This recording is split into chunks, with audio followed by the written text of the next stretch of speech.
Good morning. Ha, just kidding. Good afternoon. Good evening. November 14th, 2019. I've been streaming for quite a bit. Thought I would try it out today. There's a lot going on. There was, not to start off with something negative, but there was a school shooting today in Santa Clarita, which is I think it's about 45 miles from where we are, maybe, or 30 something miles. I don't know the exact distance, but I know it takes a long time to get there, especially when there's traffic.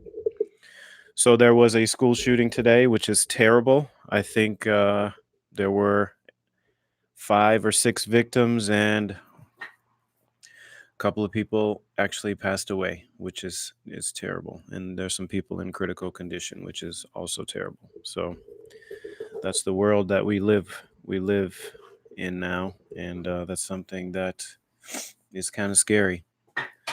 I think I talked about this before, where we had to, when we go to the movies, we kind of pay attention to who comes in and out of the movie theaters now. We never had to think about that when we were younger. Um, the impeachment hearings are happening. Currently, I watched most of the, I think, 5.5 to 6 hours, and I must say that it was interesting. And the two people that were witnesses, I wish I could pull their names. I wish I knew their names off the top of my head. One was an ambassador, the other was a deputy assistant. Um, and they, I think one of the guys, I think the ambassador's name was Thomas. I'm actually going to type it in, look it up as I talk about it. But I actually thought both of the guys were very poised and interesting, and they didn't seem. Sometimes witnesses seem like they're holding back or not telling the truth. I mean, I think we all have some kind of indicators that go off in our heads that tell us that people are not being truthful. Although, if you ask Malcolm Gladwell, we actually don't have any ability to tell whether or not people are telling the truth or not. But anyway, gut feeling, they look like they were their recounts of the events that took place seem to come to them clearly. Um, they what they talked about was essentially they felt like the procedures that were normally taken. Both of the guys have spent decades working in some form of government. I think maybe in their current positions, um, but they said that they felt like the way things were handled were not of the norm, and they felt like they had to say something. So anyway, I'm just going to. I spent a little time kind of researching what happened, and unfortunately, I didn't bring my notes with me from my research. But I'm going to do a very third grade interpretation of how I understand the events to have taken place, and um, maybe come back, maybe circle back and revisit this event. And maybe so from a third grade perspective, I won't name names because I don't know the names off the top of my head. I have a lot of other things to take care of versus remembering names. But here's what I know. So this is what people are saying, I should say. I guess none of this stuff we can know for sure, kind of like the O.J. Simpson murders. There's no film, no witnesses per se, and there's essentially no one that saw it happen, and no one to talk about it, including the person who committed the murders, obviously. So we don't know the actual truth. We can speculate, and we can um, decide based on the facts that we have, but nobody knows for sure what happened. So I'm just going to tell you what people are saying happened, and then I would advise anybody who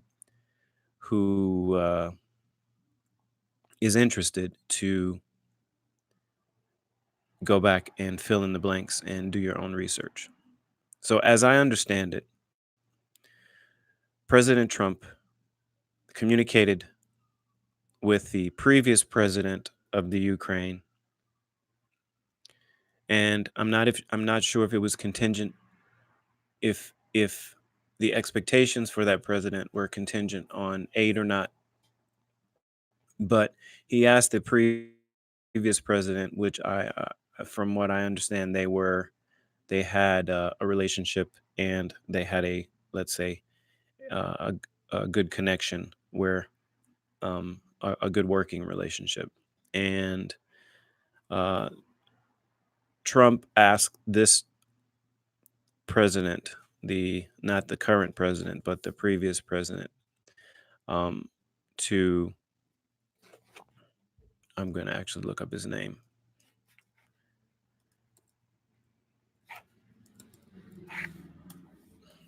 So they had an agreement that previous Ukraine president, let's see what his name was, served the term, both Viktor Yushchenko, doesn't seem like. Pardon me. Not being replaced by acting. I don't remember his name. So current acting president of Ukraine's modern history.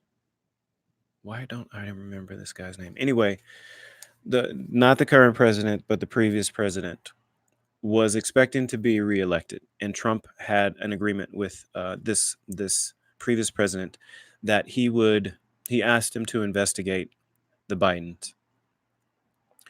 Joe Biden's son sits on the board of a company, and I think he was newly appointed on. I think the name of the company is Burisma or something like that, and I think it's a fuel company, either oil and gas, petroleum, the same as oil, but some sort of fuel company. I think it was actually a gas company. But anyway, Joe Biden's son sits on the board of that company, and that company pays him $50,000 a month. Okay, I'm curious about. I wonder how they handle. So when a company issues writes a person let's say he's getting paid every 2 weeks, they write him a check for $25,000. I mean, I guess it I wonder how people who sit on the board, how they get paid, if they get paid in stock, or they get paid if they get paychecks, and then how is that taxed? Do they get paid via corporation? I'm curious about that. But anyway, um, the so Trump suspected that there must be corruption, and so he asked the president to investigate. And then he also asked the president to go on, I think it was one of the news stations, and actually say that he was going to investigate the Bidens, because he recognized that in the previous election that he sort of did something very similar. Um, I think it was a Mueller investigation, where Mueller said that he would investigate Clinton, and Clinton dropped in the polls after that. So he was going to do that same thing. So the the opposing the person running against this president for the new term, they expected not to win, because, as I understand it, um, this this president, the person who was running against him, was some sort of comedian or a reality star or something, and they just didn't think he was a viable candidate, and they thought there was no way this guy was going to beat an acting president who actually is in politics. Something very similar that happened here with Trump, I suppose. So what happened is this new guy ended up winning. This comedian ended up winning, and then so Trump's has to figure out how he's going to get the same sort of deal that he had with the previous president with this new president. So he communicates with the new president and says, essentially, during these aid conversations, I think it was $400 million or $240 million. I don't remember what the exact number is. Um, hey, we had a deal with the previous president. I need you to investigate the Bidens. If you do what we ask in terms of investigation, we will release the aid.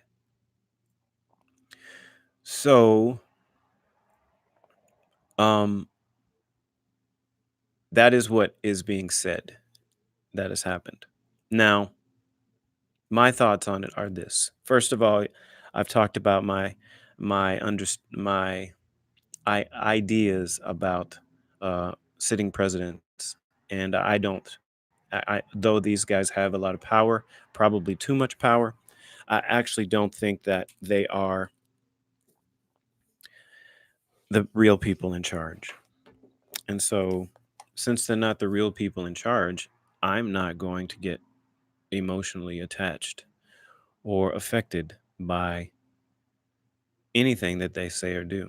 Now, doesn't mean that what they say or do doesn't affect me, my family, my business, any of those things. But I understand that most of the time the motivation doesn't actually come from the person, so therefore I'm not going to really spend much time being concerned about that. But for this particular case, and there are some other aspects of the case, such as I think the Ukrainians were supposed to say something like Russians actually didn't meddle in the elections, but the Ukrainians did, and they were instructed by the Democratic Party to meddle in the elections. I think that's another aspect, and I will clear this up a little bit better and talk about it again. But anyway, again, so I said this in another post that I am sure that this is not the only president that has withheld something with the expectation of a favor in return, because this world, the United States of America is essentially a business. Ukraine is a business, Russia is a business, and all the other countries are businesses. They're obviously comprised of multiple businesses, but ultimately it is the United States Incorporated. And so therefore, when you negotiate in business, sometimes you hold things with the expectation of something in return. And I would, though I don't have any record of it and I haven't heard anybody talking about it, I don't know if this has ever happened before or if they on record. And so with that, I can only take what people are saying, that this is something extremely bad. At least one side is saying that. The other side is saying it's not that big of a deal. And I'm actually saying it's I don't I don't see how it's that big of a deal, because things are negotiated all the time with businesses, and um, sometimes I would imagine that with big business, I would imagine it's probably some really outrageous things are negotiated and have expectations, um, or that there are expectations on. So my my pure ideology pertaining to this particular thing, these impeachment hearings, and the idea that a president would be impeached, is this. First of all, is it any good for the country? Is it going to help? What's going to happen after this president is impeached? What's going to happen? I happen to have my own business, and what's going to happen to the economy when this happens? What's going to happen to um, people that are having difficulty um, financially? I read an article today that seven out of 10 Americans are having financial difficulty of some nature. Um, And so, is this going to tip the scale on that? I talked again the in a previous post about the homelessness. I can tell you that if you looked if you looked 10 years ago, the homelessness in Los Angeles has exploded. I don't know what the difference in terms of numbers, but it feels like it's 10 times the amount that it used to be. Probably isn't. Looks like it is. There used to be a section in downtown LA called Skid Row. It's actually, if you go on your Google Maps, you can find it on Google Maps, which is ridiculous. But anyway, not that Google Maps has it there identified, but that the fact that there is a place on Google Maps called Skid Row, and um, that it is has been there for so long that it's almost like its own little city, and it is its own little city. It's pretty ridiculous. I can tell you that 5 years ago, the homeless people didn't have tents as many. Now, 90% of them have actual tents. I don't know if there's some kind of program or people decided to be um, giving and I don't know if there's some kind of tent issue, uh, or an issuing of tents to the homeless people. But anyway, a lot of homeless people have tents now, whereas before they lived in boxes. Um, anyway, I don't want to go down off on another tangent. We can talk about that another time because I have some ideas about that and how to fix it. Back to the impeachment. I think pertaining to the impeachment that precedence is key. And what I mean by precedence is key is if we are okay with presidents bargaining with other countries to investigate um, possible candidates for the future, bargaining with taxpayer money um, for the purpose of figuring out whether or not somebody's corrupt that's actually going to be an opponent of yours.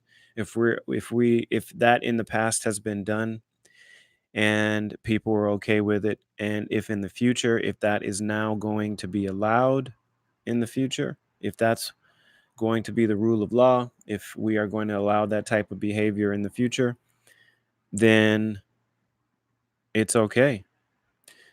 Because once it's allowed, then I would imagine that the line will be pushed even further in the future, further along. So again, I'm not saying I actually I think that saying something like this to a person is not actually committing a crime. So sometimes people in negotiations say things that are they sort of dangle a carrot with the idea that they say they're going to give the person something, but in reality they never would. I don't know. Maybe that's what his that's what he was doing. Maybe that's what his motive was. Maybe he was just saying, "Hey, buddy, we got this money over here, but you need to do something for me."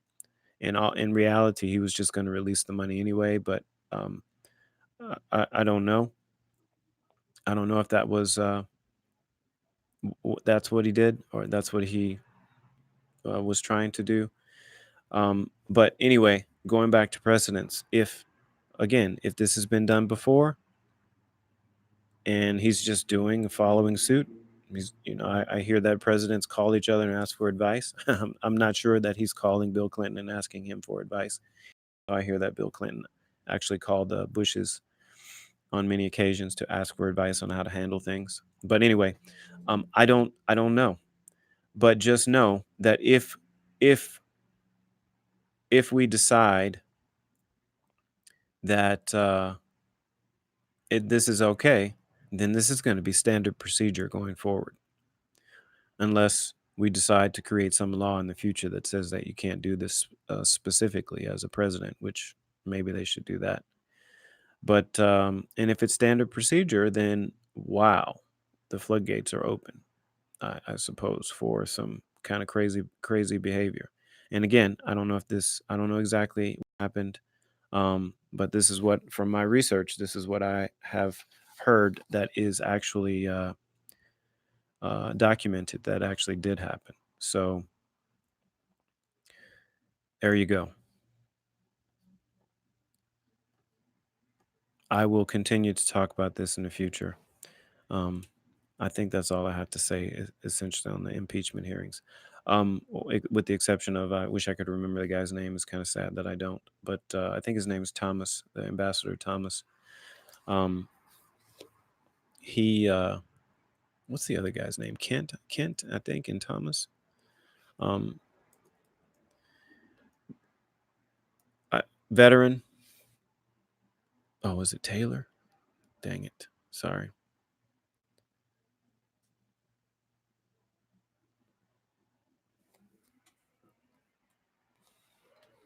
Oh, that was a pad button. Sorry. Ambassador to Ukraine's name is, bloody hell.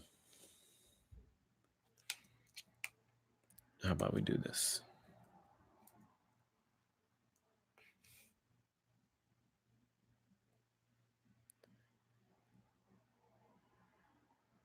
It was trying. So during the actual hearings, it was starting to get a little, as they say, punchy in there. People were getting a little frustrated.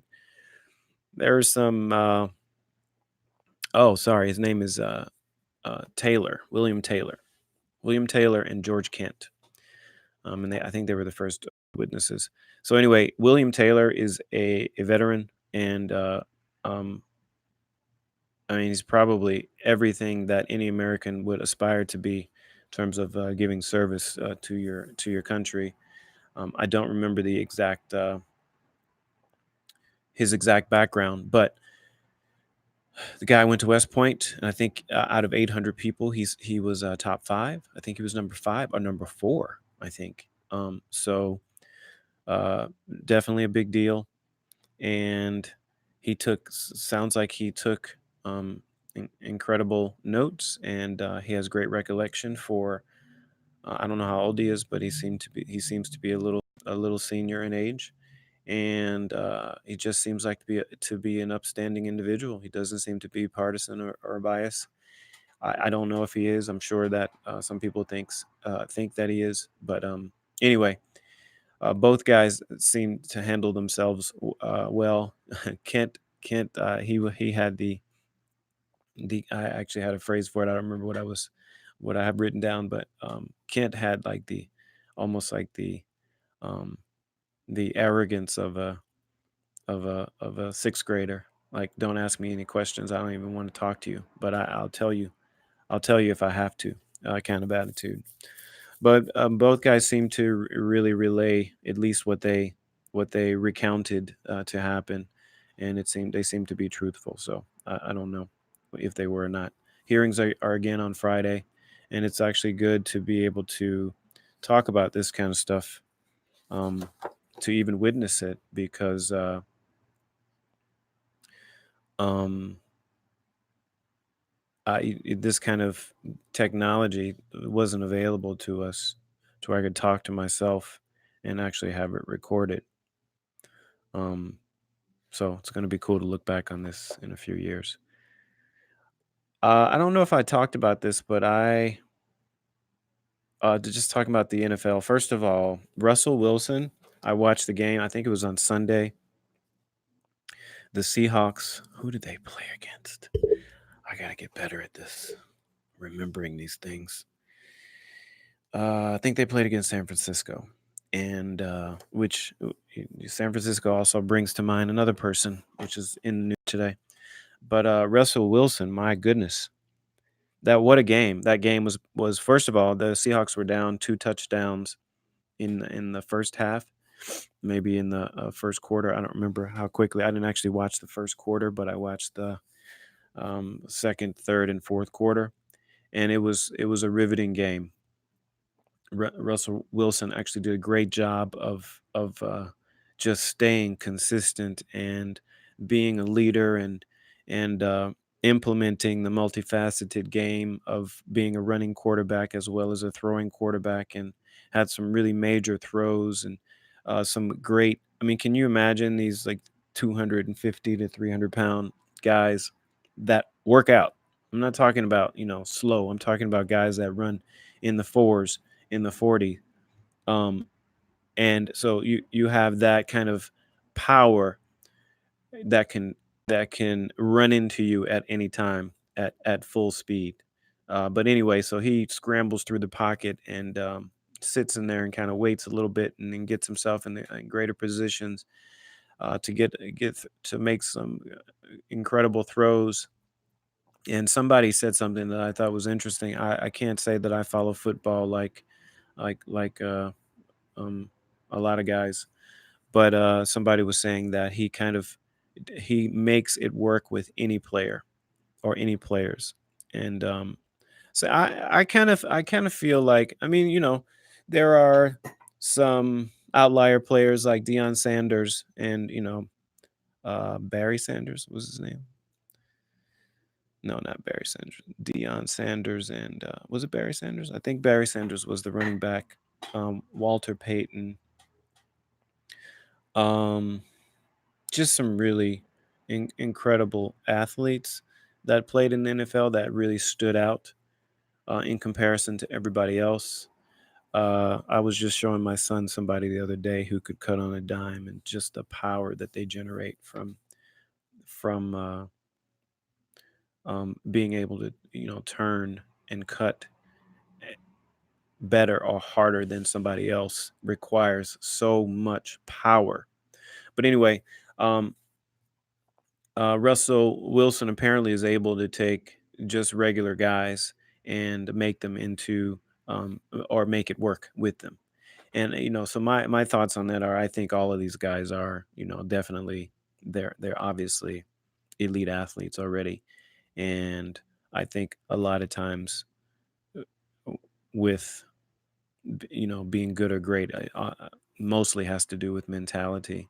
Now, if you don't have the talent, you don't have the talent. But these guys, they wouldn't be in the NFL if they didn't have talent, for the most part, or for the all part. So they definitely have the talent, and I think that Russell Wilson happens to be a person who we've all played with people or worked with people that kind of don't really lift the people up that they work with, and they're kind of loners in terms of how they handle their position. And he just doesn't seem like that type of person. He seems like he's lending advice and helping the players constantly believe that they can be better and that they can do it. And he's giving them a shot and not giving them a hard time if they fail.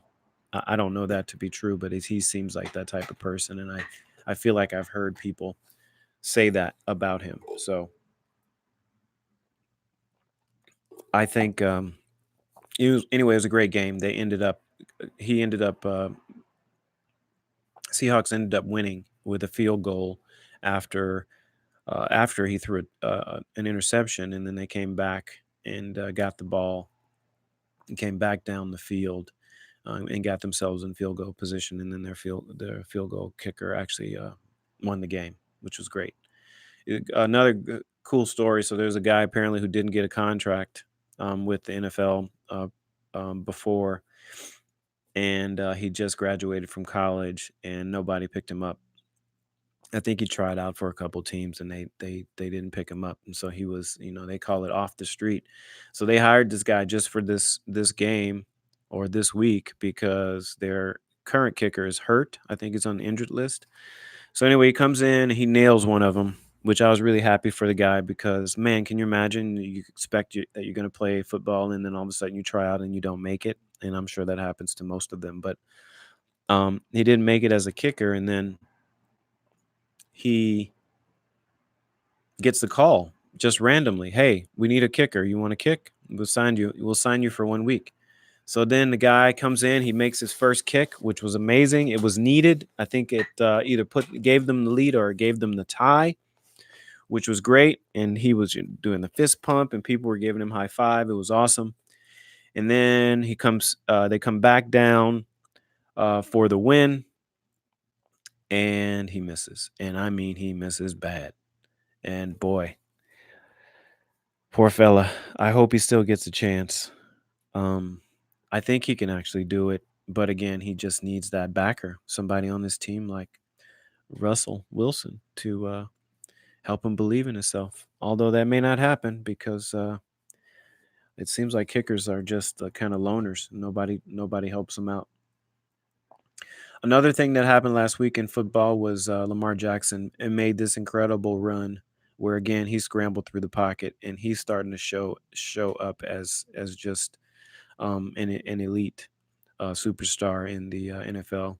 Anyway, he makes this run out of the pocket and then hits a hole, and then looks like he's going to get tackled by 3 or 4 guys. Does a spin move. One guy falls on his butt backwards, knocks the other guys down. I think like bowling pins. And then I don't remember. I'm not sure if he scored a touchdown. I think he did, but it was one of those runs you'll be seeing for the rest of football. It's pretty amazing. So Lamar Jackson is somebody that you're gonna you're gonna hear a lot about in the future, barring injury.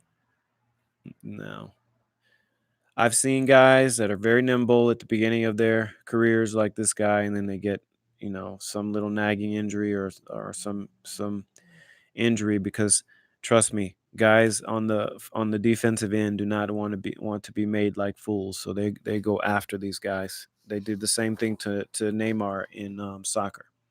So hopefully the guy doesn't get hurt. He looks like a freaking beast, so he may be okay. Um. Oh, you know what else I wanted to say about the impeachment hearings? I don't know what the hell if he did do all of this stuff. I don't know. Somebody said that he didn't realize that Biden wasn't going to be when he started doing all this stuff. He didn't realize that Biden was going to screw himself over, or wasn't even going to be a viable candidate at this point. But I mean, I don't know how he couldn't know. They spend all this time with these people. They see them in the you know various areas that we don't see them. But Biden has completely crashed and burned when it comes to being a candidate for the presidency. And I don't think that I don't think anybody can support him in the presidential position. Now he doesn't even seem like he can collect himself in terms of critical thought and problem solving, and that's so. Let's say that's not the problem. Endurance is going to be a problem, and I mean mental endurance. I mean the ability to be able to be put on the spot and answer questions and answer them appropriately, and actually with some sort of mental fortitude and strength that puts the other person in a position of believing what you have to say, or eh, uh, capturing some conviction um, from your statements. Anyway, none of that was shown in the debates, and so therefore, not even there's no way. And if he is a candidate, I would call foul play.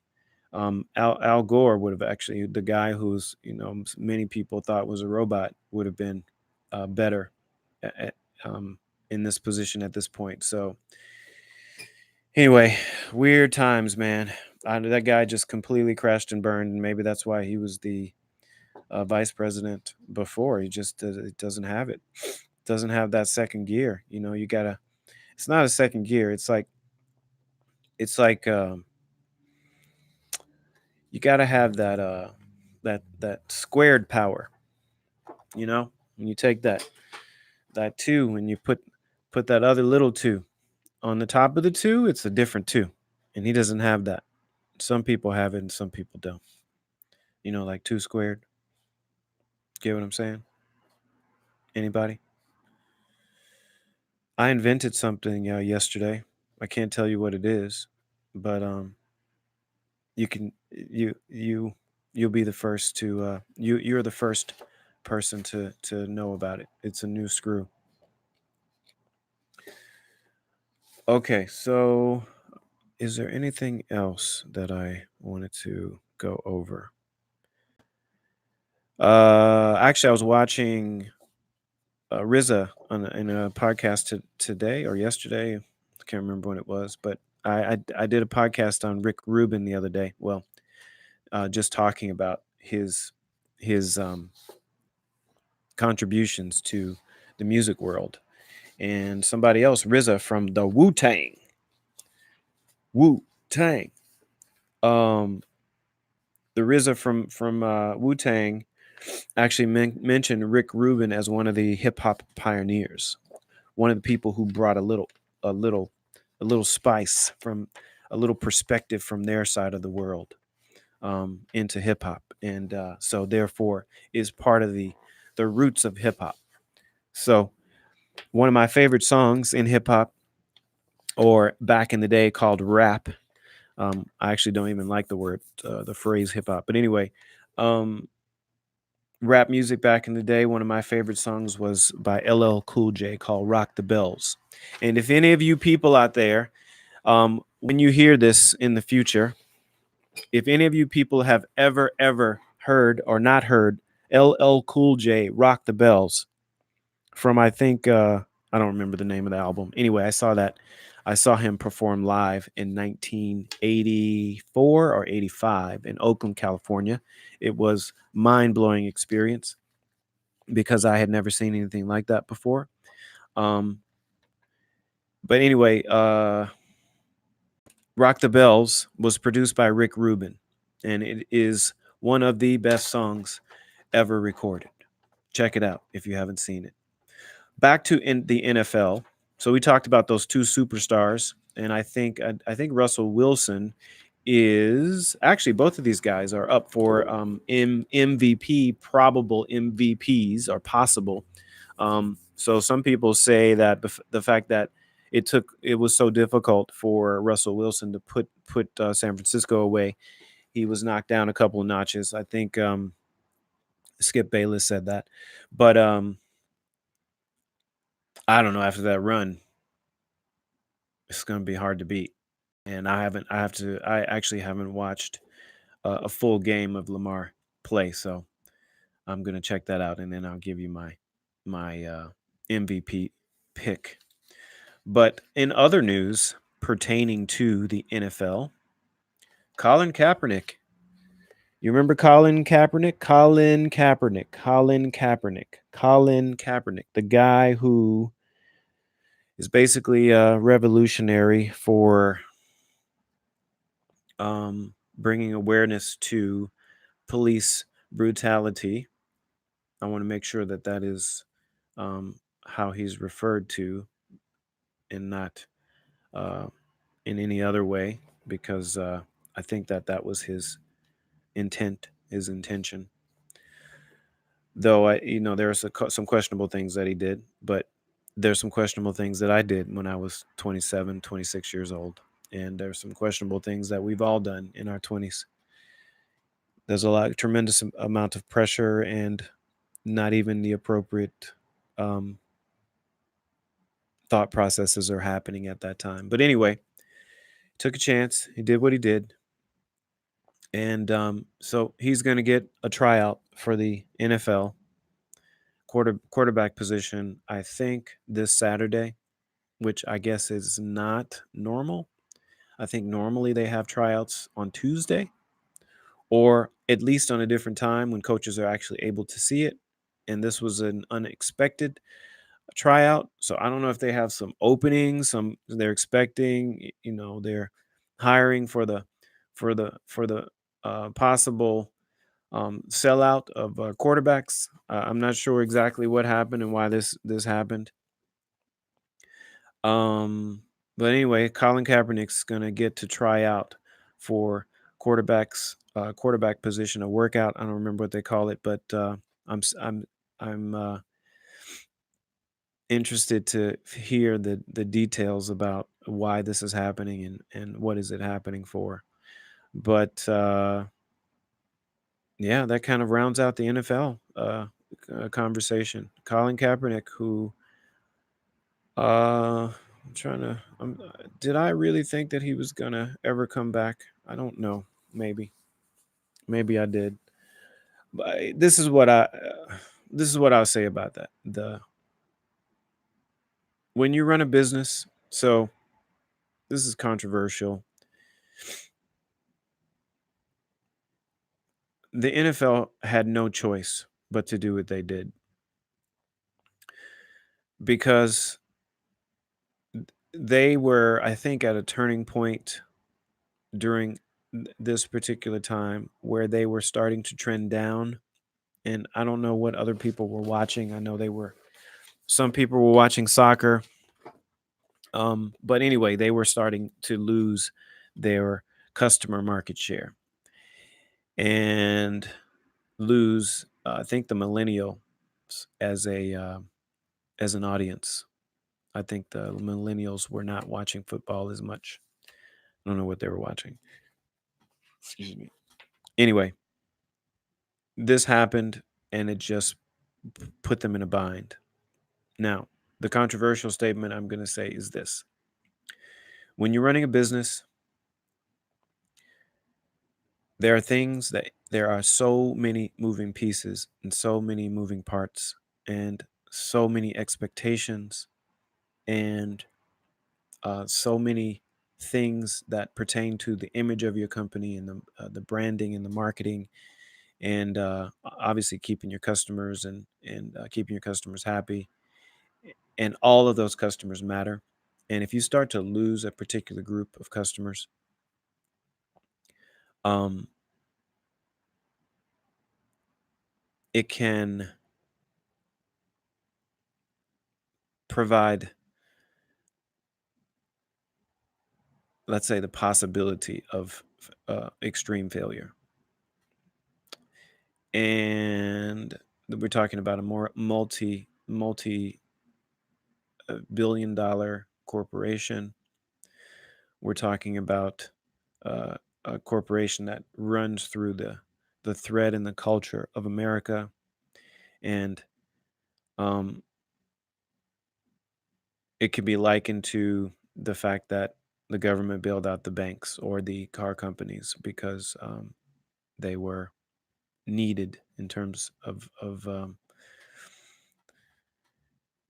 keeping the face of America pretty. And so,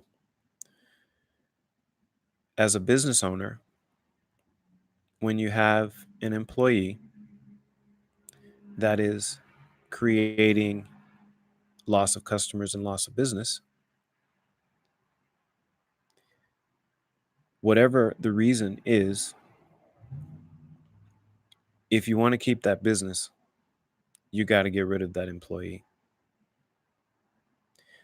So now I don't want to get into the whole convoluted message and um, the attachments that go along with this in terms of the deeper conversation. I would actually like to do that with not just presenting it or talking essentially to myself. I'd like to actually do that with someone else who maybe has a different point of view or a nuanced point of view. But anyway, when you have an employee that is losing you customers, if you want to keep your business, you cannot keep that employee. And that's essentially what happened. Now, you can feel however you want to feel about the NFL's decision to not give Kaepernick a job for the last 3 years. But ultimately, that's what it boils down to. Now, I'll just leave it at that. But Kaepernick is going to try out this Wednesday. And I can tell you, if this is televised, there's going to be millions watching. Millions. For those of you who watch boxing, KSI and Logan Paul fought. It not this. I don't think it was this past weekend, but the weekend before. And KSI won via decision. And I actually am going to come back to this, but I read somewhere that they actually made more money for their boxing match than I think there were other boxers or MMA and boxers boxing on the same weekend. And these two non-boxers who trained to be this was their first professional bout. They trained to be boxers um, or professional boxers. Apparently, they made more money than the actual boxers that have been doing it all their lives, or it's a career for them. Maybe it's a new career for both of these guys, but they actually made more money than regular boxers. Robin Crawford came out and said that she had a romance with Whitney Houston. I say this: um, can we just respect the respect? Can we just respect people in their death? I mean, this is obviously uh, this is a money grab for this person. And I'm sorry, Robin, if I ever meet you in the future, please don't hate me, but I just wouldn't do this. So I'll just say that my opinion is, if I had a romance with Whitney Houston, me, if I had a romance with Whitney Houston, um, let's say it was controversial, where she was sleeping with me while she was married to Bobby Brown, but she died, I would not ever divulge that information and create any kind of conversation around um, actions of a person who cannot defend themselves. And I think that anybody who's interested in this shouldn't be interested. So I think she wrote a book, and I won't be buying the book. And I don't get it.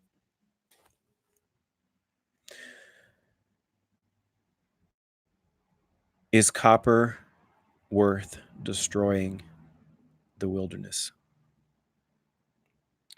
Is any resource worth destroying the beautiful wilderness that we have in this country? That's a question for you guys. Of course, I'm going to give my answer, my ideas about it. If you've ever been to Colorado, Montana, Wyoming, Idaho, New Mexico, Utah, Michigan, upstate New York, some parts of Texas, some parts of Mississippi, Virginia. And I say some parts because I tend to like terrain that is, I use the word multifaceted, or a phrase multifaceted. I tend to like terrain that is diverse, I should say. And what I mean by diverse is, there's hills and valleys, mountains, possible seasons because of it. Well, I guess the region is the reason why it has seasons, but um,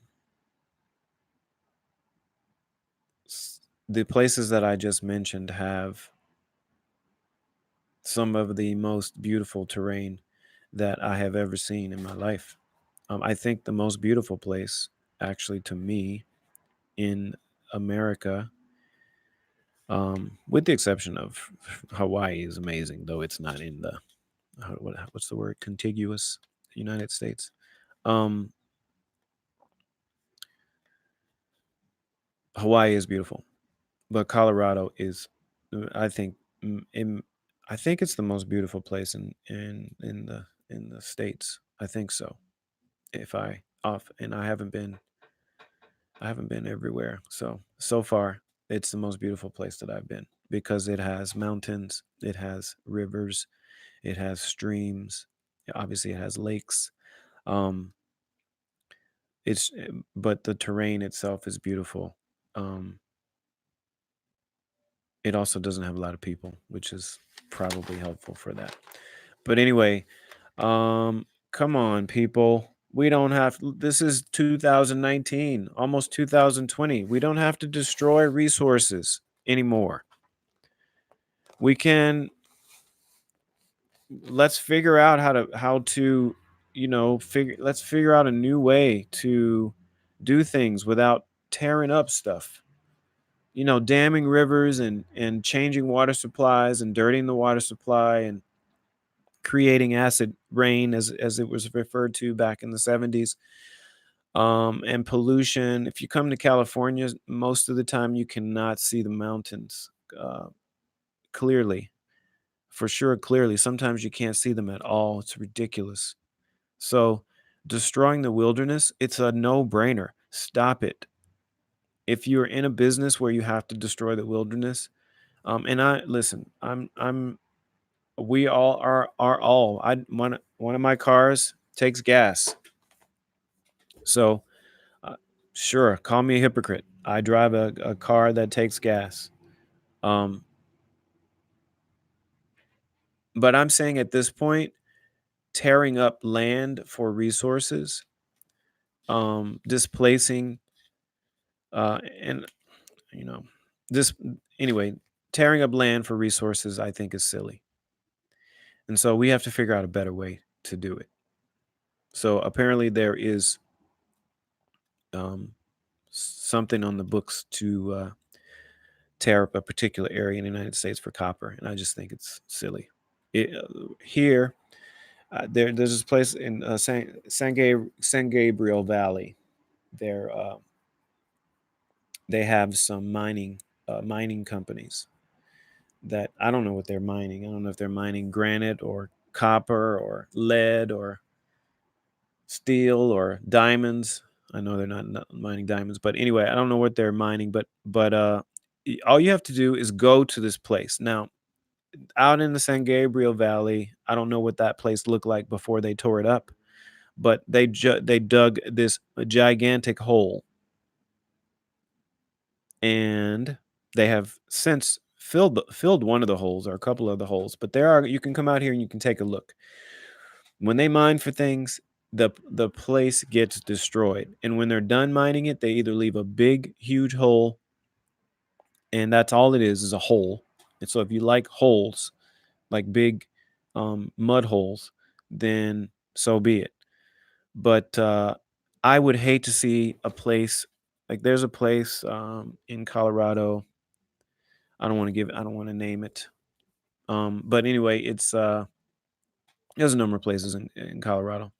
There's this place called, I think it's called Cheeseman. I think it's Cheeseman. Cheeseman Lake, no, Cheeseman River or Cheeseman Creek or Cheeseman Stream. It's beautiful. I mean, there's rocks the size of houses uh, jutting out of the sides of the banks of the stream.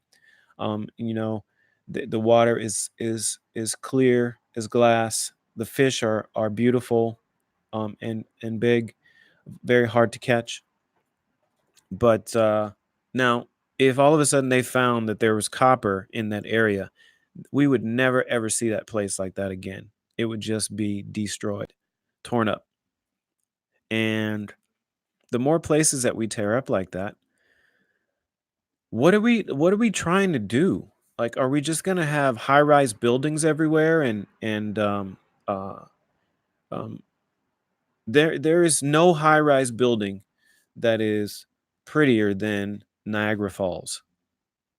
There's just not and there is no match for it. So anyway, we should try to figure out a different way. That's it. Thank you guys for listening. Although there's nobody listening.